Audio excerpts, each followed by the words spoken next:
Ladies and gentlemen, dear colleagues, good morning, good afternoon, good evening. My name is Yunus Arikan. I'm the Director of Global Advocacy at ICLEI Local Governments for Sustainability, World Secretariat based in Bonn. I'm also the focal point of local governments and municipal authorities constituency. Welcome to the third webinar towards COP26, organized on behalf of LGMA and also on behalf of the Global Task Force. Today, I will both be the presenter and the moderator of the interaction with the participants. Before going on to the details of the agenda, I'd like to remind that all participants are muted at the beginning of this webinars. After the presentation is over, if you raise your hands or if you type your questions, we can include you in the interactions. During the presentation, if you also have any remarks, you can also type in the question box and then we can respond. And this webinar is also recorded, and both the presentation and the recordings of the webinars are, in our tradition, is uploaded on the webinar on the internet, and it can be accessible online. With these remarks, I'd like to take you through the agenda of today's webinar. This is a series of webinars that is held monthly. In every webinar, we start with a recap of the basics of the institutional structure of the UNFCCC process. Then we have let's say, catch up with the latest updates, and then we focus on our own agenda. But as you know, when we had our last webinar on the 24th of March, we were signaling that there may be changes in the calendar of the UNFCCC. And as expected, on the 1st of April, there was a decision. The expected one was the change of the dates of the technical meetings in Bonn in June, from June to October. But the thing that came as a surprise, or that came a bit early compared to others, is that the COP is also moved from 2020 to 2021. Obviously, this will have a number of consequences. This is the reason why in this, let's say, webinar, we will not focus too much on the calendar, but we will focus on the latest outcomes of some of those information. And we will also have a bit, let's say, immediate issues like the upcoming Earth Day celebrations, but also a recap of COVID-19 responses for local and regional governments, or of local and regional governments. For those who have missed our previous webinars, the first one was in February. We have hosted together with Jordan Harris from COP25 presidency. The second webinar was on the 20th of March. This was just before the postponement, and we had the chance to join this webinar with Jordan Harris again, but also Kristen Mosedale from the UK COP26 presidency cities and regions engagement team representative. The presentation and recordings are all available. Before going to today's agenda, I also would like to share with you a very fresh news. In our last webinar, we had signaled the possibility of the COP presidents, COP champions joining our webinars.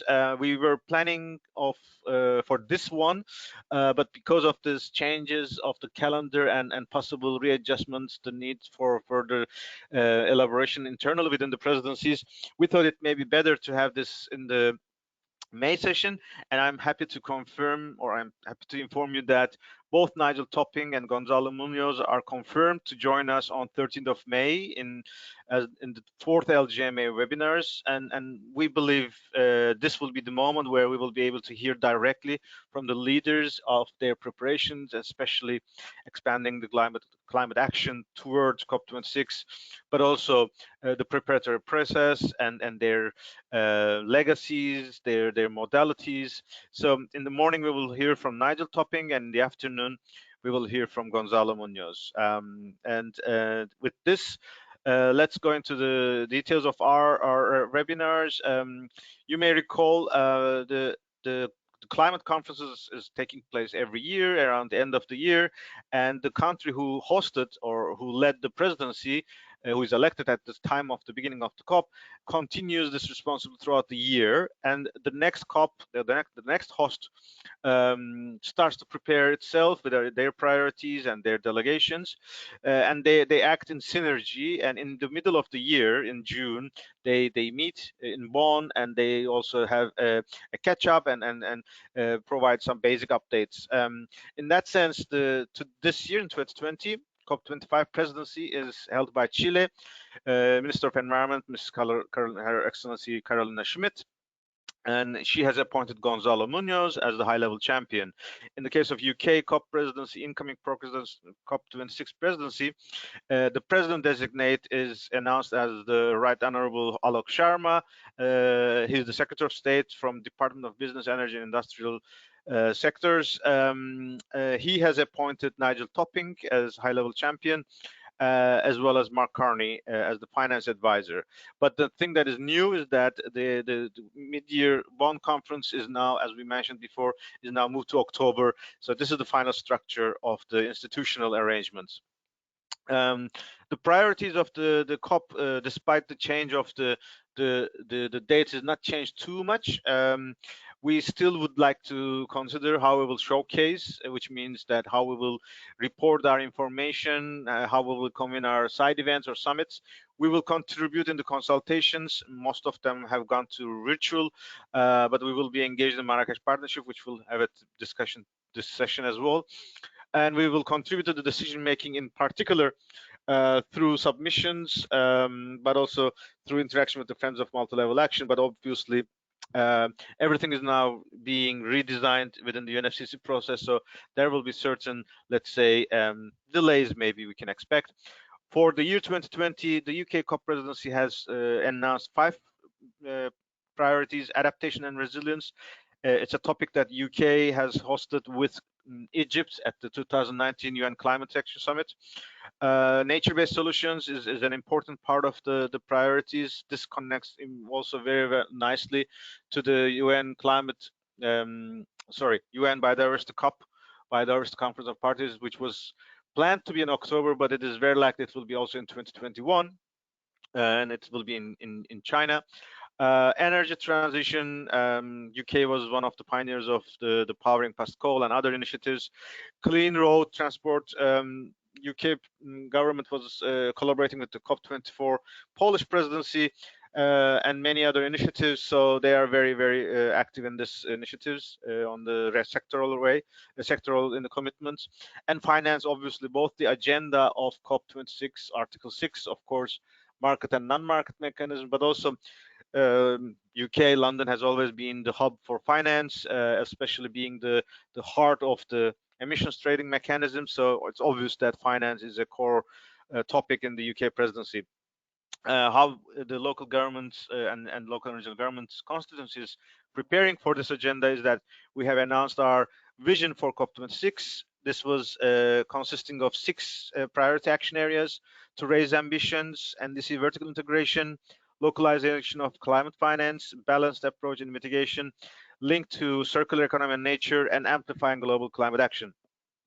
Over these months, we were keeping our calendar live and updated, and we were focusing on events hosted by the networks, the constituency, or the official negotiation events or workshops by UNFCCC or CBD, the Climate and Biodiversity Conventions.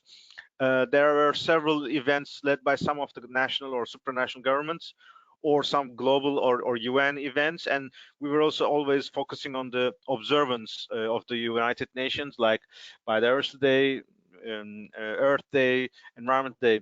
Obviously, this was a picture as of 23rd of March, where more than half of the first half was cancelled or postponed, and we are expecting further cancellations or postponements on the weeks ahead. And in particular, just this morning, we have received immediately after our first webinar in the morning that all regional climate weeks are postponed for 2021. So obviously, it's not now anymore a priority to focus on the events as such. Therefore, it is important that we focus on our own roadmap. This is particularly the case because as of today, it's still not clear how UNFCCC will encourage parties to bring or announce their NDCs to the global arena, whether they will ask them to wait for 2021 or whether they will encourage them to come during the year 2020 as agreed by Paris Agreement.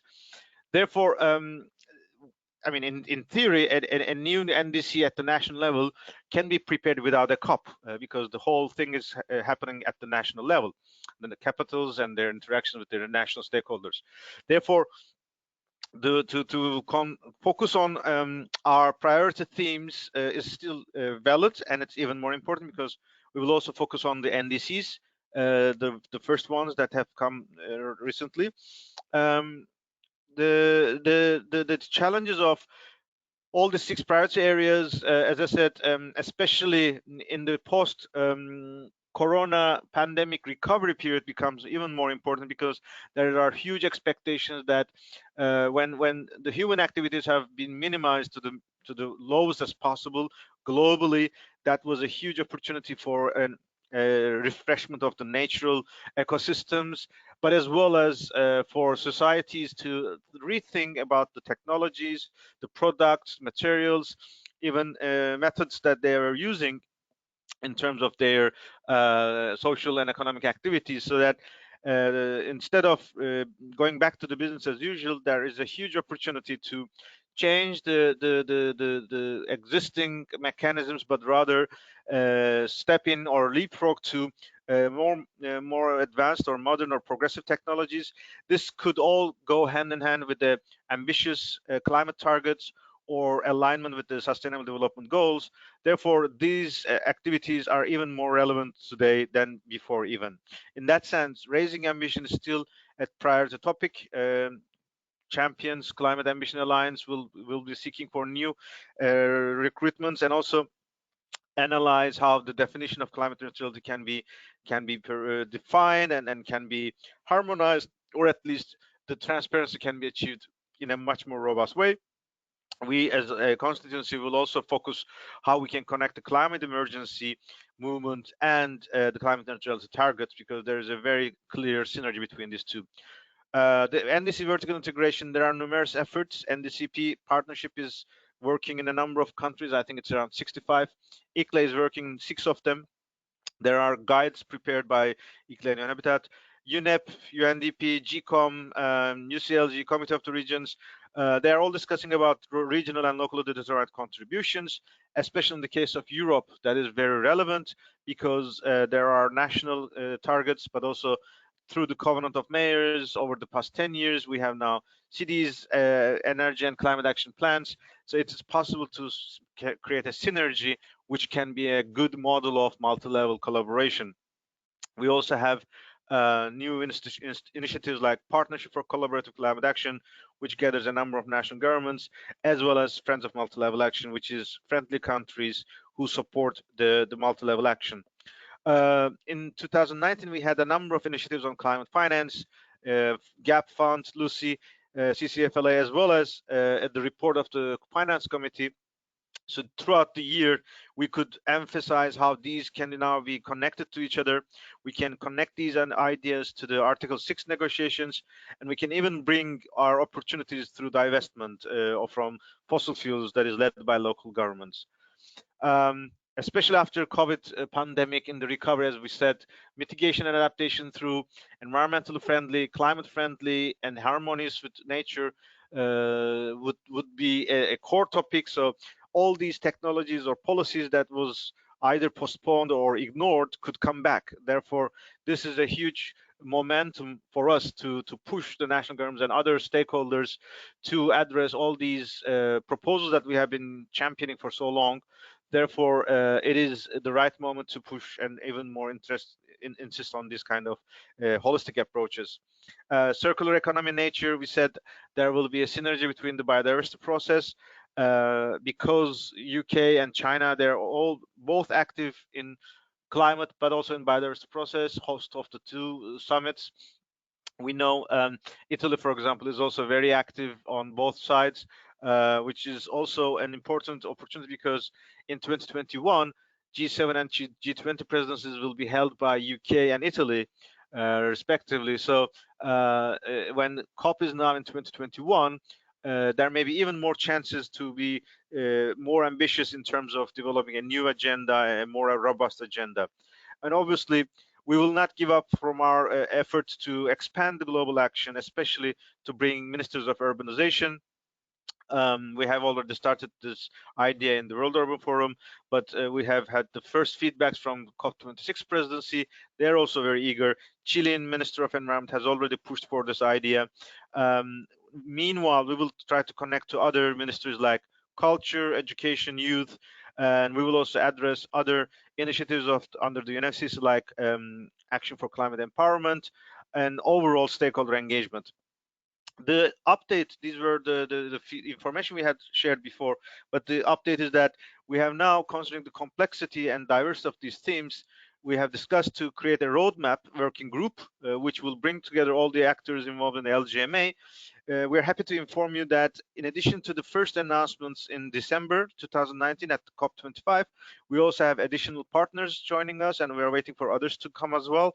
So as an alphabetical order, we have Association of European Regions, C40, CC35, CMR, COSLA, FMDV, GCOM, ICLEI, Regions 4, UCLG, Under 2 Coalition, and WWF as the first signatories. And then we have received confirmation from Committee of the Regions, Commonwealth Local Government Forum, Climate Heritage Network, and UK 100. And we are waiting for updates or responses from SLOCAT, Coalition for Urban Transition, and Local Government Association. The benefit of this kind of a working group is that all these 6 teams, all of these networks have a lot of inputs, and in order to ensure a robust outcome, I think we have to scale up our course of action. But having such a working group will also be helping us to interact much effectively with the COP26 presidency, including Scottish Government and Glasgow City Council, which are looking for active engagement with the LGMA process as well. So we will be providing more updates on this working group, the agenda and activities, so that other partners, other networks can also join us on the way forward. An important announcement came on the 1st of April, just aligning on the same date with the postponement of COP. UNFCCC has now a new organizational structure. The overview is not too much different than how it used to be before, especially in terms of addressing the intergovernmental process. However, in the new vision, there has been also an emphasis to the that UNFCCC also serves for leading the global action, global climate action. In this regard, in the previous years, until Paris Agreement, the engagement was mainly through conference affairs services, which is the constituencies, as LGM is one of the 9 groups or 10 groups. But on the way to Paris Agreement, and especially after Marrakesh Partnership, there is a global action agenda, there are non-party stakeholders, there are other definitions. So in this new structure of the UNFCCC, all these processes, be it constituencies, be it the global climate action, is now gathered under the communication and engagement category or division.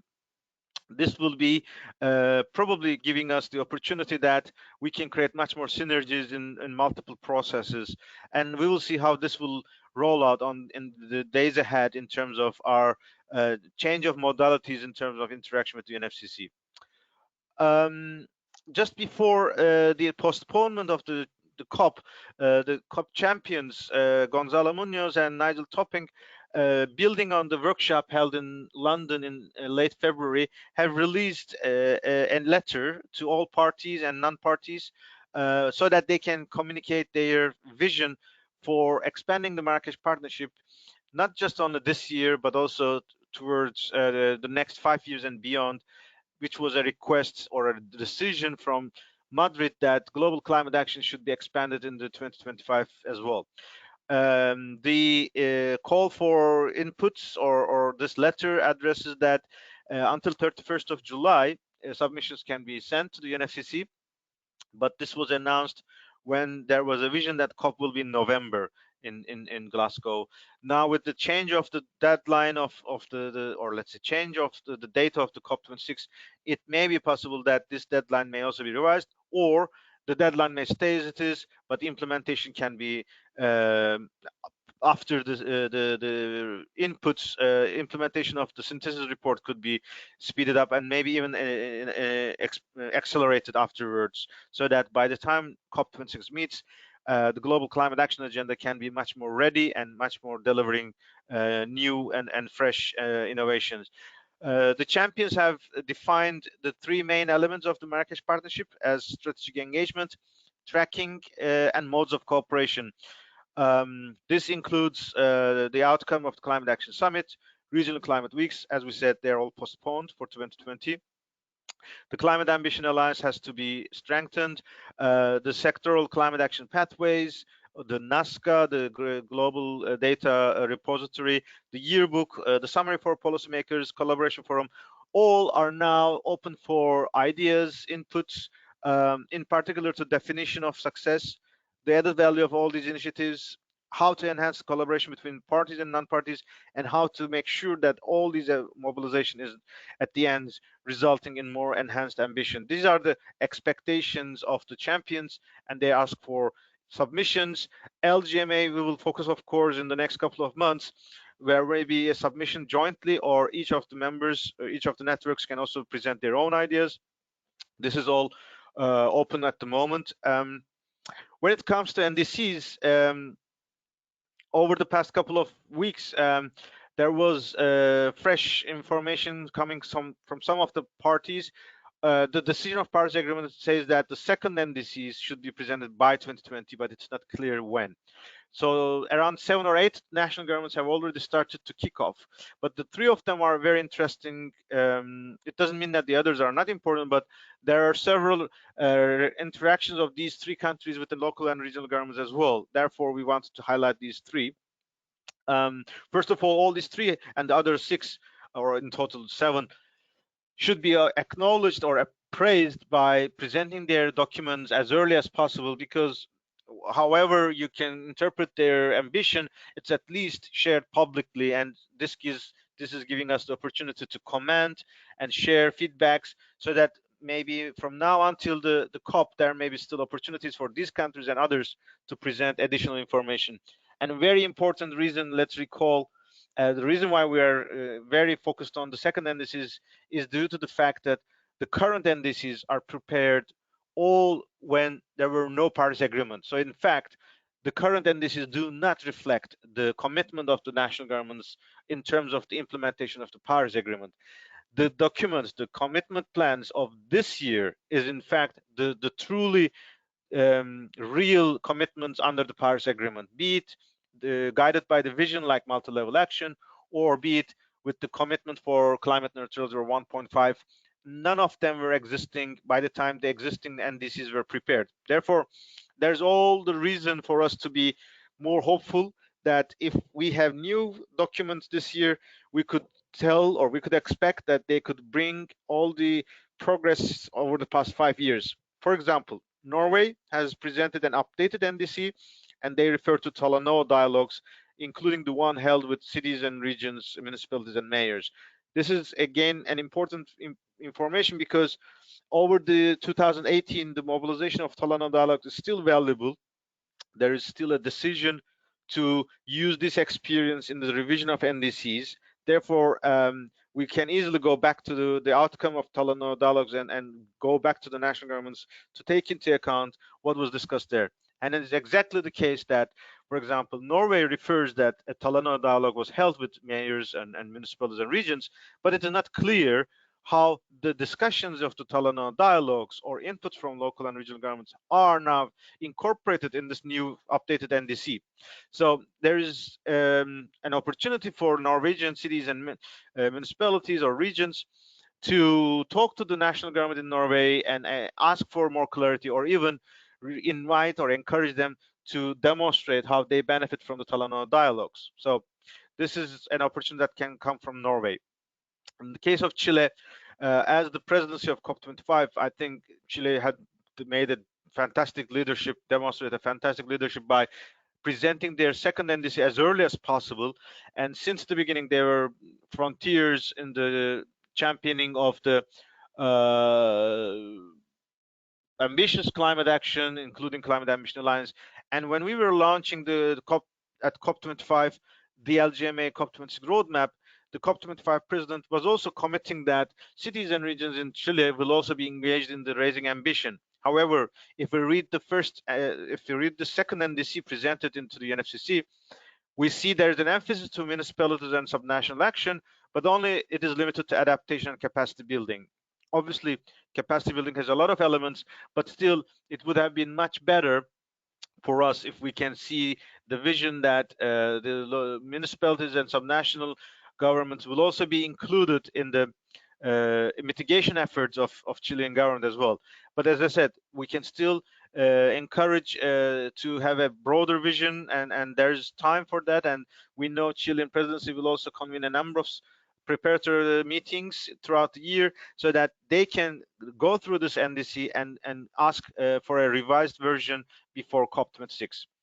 Japan is one of the interesting countries because there were huge expectations, especially around COP25, because especially in the Climate Ambition Alliance and afterwards in the route in 2020, we now know that around 50% of the Japanese population, led by Japanese cities and prefectures, are now committing to climate neutrality targets. This is a huge information, this is a huge vision, and there were expectations that the Japanese NDC targets can be improved or raised higher because now their cities and prefectures are committed to climate neutrality. However, this is not that much visible.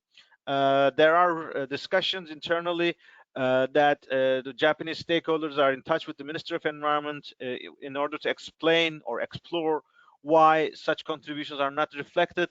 I think this is still and giving us the chance that to have a better understanding of how these commitments are prepared, and especially if national governments can have a better understanding of how they could benefit from these commitments. Therefore, I'm still trying to keep my mood positive that before COP26 in 2021, Japanese stakeholders may be able to convince Japanese Minister of Environment or other stakeholders to formulate how local and regional governments climate neutrality targets, which is a huge, let's say, portfolio, can be reflected into the Japanese second or third NDCs. And lastly, just yesterday, 13 European climate and environment ministers, ministers of 13 national governments in Europe, have announced a declaration to make sure the recovery after Corona has to be connected to nature and high ambition climate action. This is, of course, very, very encouraging, but the missing element in this letter, if you can say, that there was no reference to multi-level action. Whereas we know the Covenant of Mayors is a huge institution and a process and experience in Europe. We also know the Climate Pact has a huge vision for engaging cities and regional governments. Therefore, this letter is opening a huge new door and opening a number of frontiers in front of us in the European level, so that the European networks, European cities and regions could connect to their national governments, asking that the commitments or the proposals in this letter could be much easily delivered if they are engaging through all levels of governments and in a collaborative manner. With regards to the Earth Day, we know this was a moment where massive civil mobilization were expected or planned, because this year is the 50th anniversary of Earth Day. This was a momentum in 1970, which did not limit itself only to the US national process on environmental management, but through the creation of Environmental Protection Agency, through adoption of new laws. There was also a call for a global conference on human environment. This was the Stockholm Conference in '72, and then it evolved into UN Environment Program. So obviously Earth Day, having the 50th anniversary in 2020, was an opportunity to push a more active climate ambition agenda. However, due to pandemic measures, no one is expected to be joining public demonstrations due to the social distancing. Therefore, all the Earth Day activities are moved to virtual platforms. But this is bringing even more opportunities, and there are a lot of networks or initiatives are being planned or designed. Earth Day website covers all these initiatives. there will be an Earth Day live, which will be online. Some of the events will be shown up. In collaboration with Earth Day, there is initiative called We Don't Have Time, which is organizing 6 days of day-long webinars. One of them is focusing on local government, and our colleague Jennifer from WWF Cities will be part of it. UN Sustainable Development Solutions Network, led by Jeffrey Sachs and numerous scholars, they are hosting a 24-hour webinar, both regionally and thematically. On the day of 22nd of April, there will be a concert in support of WHO, the World Health Organization, as well as endorsed by UN Climate and UN Desertification and WWF and others. At a moment when US government has announced their withdrawal of funding to the World Health Organization, I think this concert and 22nd of April becomes even more meaningful. Beethoven Pastoral Project in honoring the Beethoven's 250th anniversary was one of the initiatives that was connected to 22nd of April. This project is also going to virtual, but there is an example by Beethoven Orchestra Bonn, which have performed pastoral by artists who have performed their pieces from home or from public spaces, taking into account social distancing. So this 2.5-minute video is very interesting in terms of how arts and music can still be bridging people in the time of lockdown, but also be encouraging partners and citizens to be more ambitious and more visionary. And again, in relation to the 22nd of April, you can see or watch the video message of Mayor of Bonn and ICLEI as President of ICLEI in terms of Beethoven Pastoral Project, but also highlighting the importance of Earth Day. And finally, COVID is an issue that is, as we said, it is an opportunity to bring a recovery process to the NDC process, but as well as the SDGs, the Sustainable Development Goals. The UN system is championing and leading the global efforts. UN Secretary General has just released its roadmap or its vision. There is including a new fund, Solidarity Fund, and he's also encouraging nations to take more ownership of the UN institutions, including World Health Organization, but also recall their commitments under Agenda 2030 and Paris Action, so that the post-recovery process could be built back better, and it could be different than business as usual. It could be free from the mistakes of the past, but it could be much better, encompassing the progressive technologies and policies on sustainable and holistic living globally. Local 2030, an initiative that brings all UN agencies and Global Task Force, has a newsletter that in April they have made a nice coverage of all the initiatives. Again, another UN agency, UN Capital Development Fund, is making daily local government finance block, which is very interesting. The networks of local and regional governments are also very, very actively responding to this challenge. In particular, their members are in the forefront and they are dealing with the daily crisis, but through their global networks, they're also sharing their best practices. For example, Metropolis has created the Cities for Global Health. It captures now more than 250 initiatives or measures on response measures from 60 countries, more than 60 countries. UCLG is hosting live learning courses, online virtual courses that is going beyond the outbreak. ICLEI has compiled a set of resources, including a blog by sustainability professionals, as well as a webinar with chief residence officers of Milan and Quito.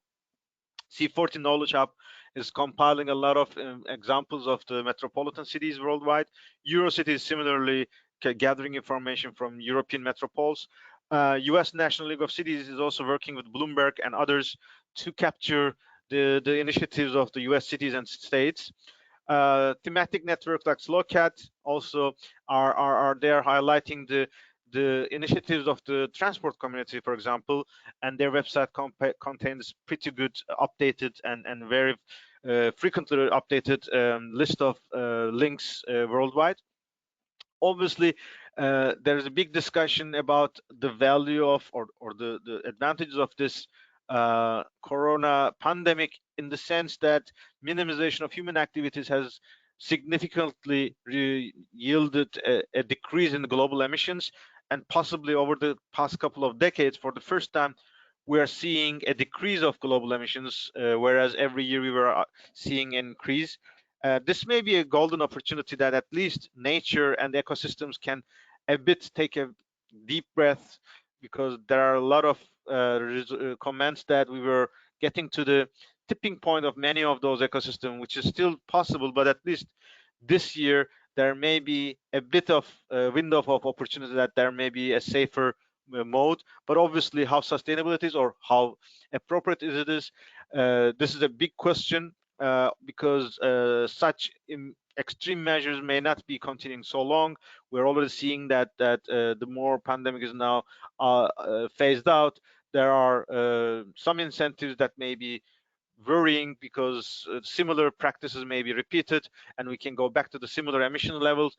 But there's a huge expectation that instead we could invest in renewable energies, we can invest in sustainable use of resources, and we can make sure human civilization is living in harmony with nature.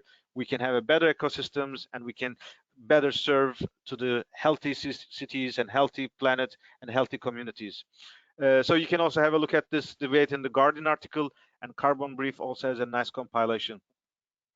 With this, I just recall that we are uploading all these documents online, and you can also find links to our important website on the way to COP26. As we said, the agenda is changing rapidly. This morning we heard the regional climate weeks are postponed to 2021. So stay tuned for further updates. In particular, the LGMA working group will come up with some more updates.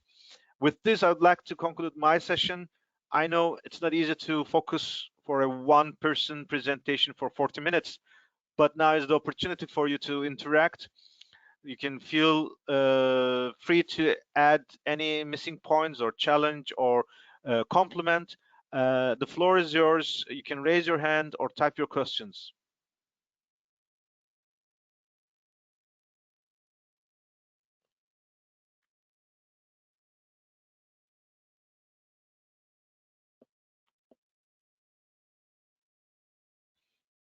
I don't see too many hands raised in this session.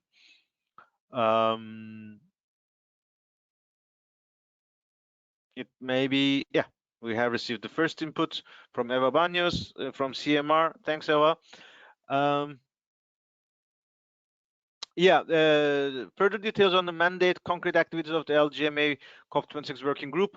Yes, this is a practice that we are learning by doing, or let's say trying to develop in the course of action. And in that sense, we know the diversity and complexity of issues. The climate agenda is not anymore just emissions, or it's not just mitigation and adaptation.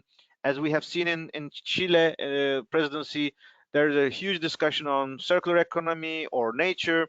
These are diverse issues. We also know growing number of initiatives, be it from the UN side, be it from the network side. And if we want to make sure in COP26 we want to have a much more visible presence, obviously we have to prepare better. We also know it's very close. I mean, this is UK, it's not anymore European Union, but it is still a European country. There's a lot of European networks. So it's more and more helpful for us to be getting together in time. And we know this monthly webinars, and you are receiving mailings from ICLEI as the focal point, but we believe especially the 6 priority themes, everybody can have a lot of ideas or initiatives that can contribute to the 6 areas. And we also have to start planning for our presence in Glasgow. We are already in touch with Scottish government and Glasgow. Despite the postponement, they're keen on being engaged in the process from now until COP26. There will be further discussions with them. So in terms of mandate, we have not made a clear proposal yet. We have scheduled to have the first discussions before COP26 presidency meets with the constituencies. And if we can also gather our ideas before we listen to the champions, I think it will also be helpful so that we can exchange these ideas when we talk to them in the LGMA webinars. So obviously it has to focus on the 6 areas, but it also has to focus on mobilization, how to make sure our presence, be it blue zone activities, be it green zone activities, be it the activities to be implemented with Glasgow and Scottish government, or with the UK partners, UK presidency. So there are a lot of topics we have to discuss, and it is simply beyond only the leadership or engagement of ICLEI as the focal point, but we need a collective mobilization, and that's why we would like to invite to have this inclusive process, which will make us much more stronger. That's our hope, and we're open for ideas. So by the time we start having our first calls, Eva, feel free to submit your ideas, and this is a process that we would like to develop together. There is another question from Eva. Would you like to include COVID in this group? Actually, not directly, because we want to respect our, let's say, boundaries and mandates. What we know, for example, Global Task Force has invited principals of the members of the Global Task Force to have a consultation on COVID response. This is scheduled for 24th of April. I think that meeting would be much more appropriate to have a discussion among the networks. And since LGMA is also acting under the Global Task Force, obviously the outcome would definitely feed into our work, or vice versa. The outcome of our work, especially to connect the COVID recovery response measures and NDCs, could definitely be a topic. As you have seen, agenda number 4 is how to make sure a synergy is occurring. But it's not the main, let's say, goal of this group, but it was one of the agenda items. And we'd like to respect the other discussions led by Global Task Force and others. Sandra Gottschall from Austrian World Climate Summit. Are there plans to join the letter from EU ministers and CEOs as ICLEI, and do you know who is behind this campaign? Sandra, this is a very good question, because as ICLEI, at least me personally, I am responsible for the global coordination or global process. In the European level, we have colleagues, European networks, Covenant of Mayors partners. We also know there is a network of Urban 5 that gathers a number of European networks.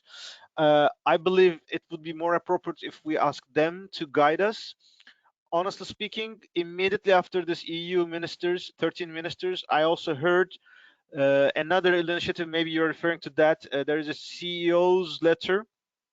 I think that was kicked off also by Pascal Canfin, former French member of parliament, now European member of parliament, also former WWF scholar. He probably had led this process. And I have seen that in the list of signatories, there is no mayor, no governor, and no network of local and regional government. This, of course, is giving us an opportunity that European networks could come up with a plan. Maybe we can hear from Eva or others whether this is the case. But I fully agree that there should be a similar effort from the European networks, especially knowing that Climate Pact submissions are aiming for 22nd of May. This letter and Climate Pact, I think inputs to the Climate Pact should all go hand in hand. And if there is any initiative from the European network, we're happy to support and expand. But I personally do not have any leadership in this process, and I would be looking forward to outcomes or updates from our European partners. Veronica from CC35, great to hear you from Veronica. How will be the channels to contribute the roadmap 6 priorities? Are we clear? Well, it's not clear. It's not defined, let's say. it is clear that it is open. Therefore, I can say in that sense it is clear that we want to be inclusive. It will be more, it could be a decentralized process. It could be that those organizations, networks who are skilled, or those who have much more, let's say, expertise or resources, could propose themselves to be leading of one of those or chairing one of those groups. There may be other groups. We are also open for this, but I think the 6 themes are already covering. As I said, the things that are not covered here is practical engagement at COP26 in Glasgow, which means interaction with Scottish government and Glasgow and the UK partners, and mobilization with the blue and green zone. But it is at least too early to talk about it now because we don't even know the dates. But other than that, we don't have a clear, let's say, fixed approach yet. And that's what we want to talk with you and the partners so that we can develop it together. Obviously, as I have here given some examples, some initiatives are already in process, and there may be those that are not listed here, but it is important to mention. We can feel this. We can start to hear results of these initiatives listed here, and we can see whether we need any other new initiative or new process that can fill the gap that we can see as a missing element. So that's also possible. Obviously, there are a lot of issues about resources, but this is another topic. But the logic is that COP26 should be much different than the way we prepare ourselves for COP25 or COP24. Their priorities at that moment were different. Our proposals were different. For example, in Katowice, we were already focusing on Talanoas. In Chile, there were already a discussion on several other themes. There was a discussion about how to connect from Climate Action Summit to the COP. So there were other elements that were keeping us busy, and there were also physical limitations. For example, the change of venue had a huge implication from Chile to Madrid. We didn't envisage a huge presence with a pavilion, for example, but obviously in Glasgow, and this is confirmed by Scottish government and Glasgow City Council as well, that they would like to see a strong presence, be it a pavilion or a number of pavilions, be it outside engagement. So there are a lot of things we have to plan ahead. We would like to replicate the success we have achieved in Paris, in Bonn, in terms of massive mobilization of local and regional governments. So COP26 is one of those moments that our presence and outcomes should be peaking in terms of overall visibility. So that's the reason why we're inviting a change of course of action. Eva has responded on the question box again. I'm reading it loud now. I asked in case we also consider links of health crisis to the climate crisis, how they're interlinked, avoid overlaps, make sure one crisis does not dominate over the other one, that climate discussions are not postponed, the EU Green Recovery contemplates the climate debate, and the strategy is a way out. Well, these are all, of course, has to be included in the debate. I mean, when we discuss about ambition, raising ambition, when we discuss about Ndc vertical integration, when we discuss about mitigation adaptation, all these topics you have addressed should come onto the table. One possibility that for COP26 there are a lot of discussions that, as you remember, every year the presidency has the authority to pick up certain topics. Among those, the 5 we have listed, but for example, health was not a priority. It may be possible that for COP26 there may be an invitation to ministers of health, for example. As we said, we are still encouraging them to bring ministers of urbanization to COP, to have the first urbanization ministerial at COP. We have heard a lot of transport ministerial, finance ministerial, or energy ministerials at the COPs, but we have never seen an urbanization ministerial. So that COP26 in Glasgow is the best moment to foresee such a mobilization. Obviously, to bring this kind of ministries opens the debate to a much broader discussion. Just as an example, in the EU, I'm sure you're very well aware of it, we have DG Clima, we have DG Energy, we have now super mandated Vice President Timmermans. We also have DG Regio. These are institutions. Similarly, in the UK, we have a Minister of Local Government, which is a specific ministry. Obviously, when we are talking about the metropolitan areas of the UK or even rural towns in the UK, definitely ministers of local government in the UK should also be brought into the process. That brings us the discussions in a different level, and therefore, again, we could expect ministers of health coming to Glasgow. So let's see. We definitely want to kick off this discussion, so that in the course of the year, for example, towards the Environment Council in June, towards the Climate Pact, or EU-China Summit in October, we should make sure our proposals are solid and it is concrete. It's including, again, we are aware, for example, in 2020, Commonwealth Local Government Forum was expected to be held in June, whereas the G20 summit was in November when the COP was already over.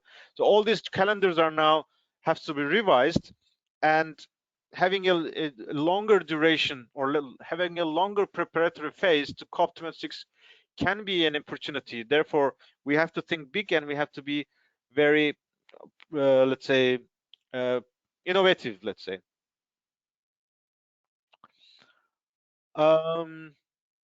Eva has just responded about the common letter. Eva is from CMR's Council of European Cities and Metropolitan Governments. So maybe we discuss this with Eurocities. I know Energy City, the European Secretariat. We could check whether they have any plans for that. And I mean, we may not have a position, but we can develop another one, or at least we can develop a new one, seeing those things.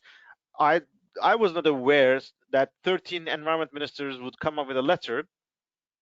So now that it is there, I think it makes sense, and knowing that there's another initiative from the business community, it makes all sense that the local and regional government networks also come up with their own statements to be led in a bottom-up approach, that European networks should take the leadership on that. I have an input from Michael Schneider. Michael is from Baden-Württemberg, Minister of Environment. Hi, Yunus. The letter of consent excluded local and regional governments as the signatories were not considered to be balanced. It would be great if local and regional come up with a joint statement. I think, yeah, that's great, Michael. I think we're all on the same page.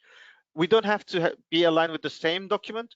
We can definitely come up with another one. I remember in 2018, I think, on the way to Global Climate Action Summit in San Francisco, when EU was prepared for its long-term strategy, there was an initial letter by C40 and ICLEI.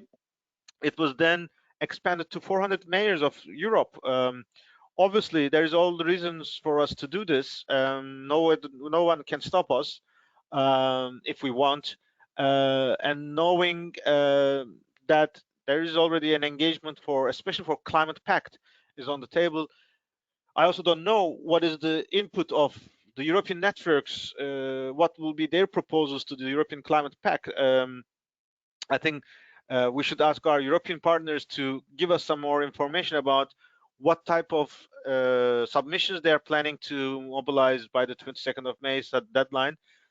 They could start to reveal some of the details maybe, and they may also ask for support from global networks, and even encourage others. So definitely this is a very dynamic area, and knowing in the European space there is a huge, let's say, diversity of networks, it would be fair to ask them to come up. And if this is the case that there is still no action, maybe then we can come to the process. But let's see, maybe after this webinar we can have a couple of more updates. And if you have any ideas, feel free to share with us, and we can share with the local LGMA mailing list and plan for an outcome as appropriate or as manageable in the next couple of days and weeks. Maybe we can put in an agenda for the meeting with the working group. Why not? Definitely. As we said, let's say, frank. When we are talking about local and regional determined contributions, when we define or when we discuss NDC vertical integration, the continent that has to show leadership is Europe. It is for historical reasons, but especially it was Europe who kicked off the Covenant of Mayors process, and it was definitely over the past 12 years there has been so much experience, and we have made this very clear when we were in discussion in the Committee of the Regions Environment Plenary discussions with our colleagues from Committee of the Regions as well. Let's remember, there is no national NDC from Europe, whereas we have a European NDC plus every nation has their own national climate and energy plans, which are already submitted by the deadline of 2018. 2018 was also the time when European cities, those signatory to the Covenant of Mayors, had presented their SECAPs. So in theory, and all European countries, 27 of them, there's a national plan for Paris Agreement, and there are commitments under Covenant of Mayors. So it's very logical that someone should start to put those two documents, or one national and hundreds of local, and check how these two are speaking to each other. When we read a national climate and energy action plan of Lithuania, for example, do they include their cities? Or the French one, do they have a climate neutrality target of Paris? Or the German targets, do they include the Baden-Württemberg or North Rhine-Westphalia's commitments? I haven't seen anything like that.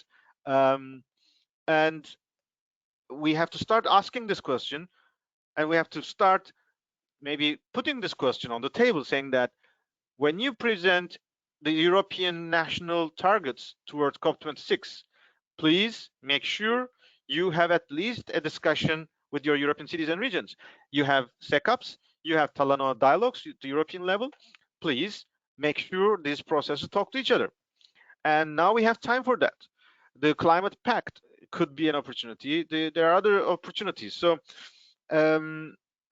definitely, if you look at our roadmap working group, when you look at number 2, NDC vertical integration, a discussion of European NDCs and European Covenant of Mayors targets, and how to make sure they are raising the ambition of European NDCs should come to the discussion.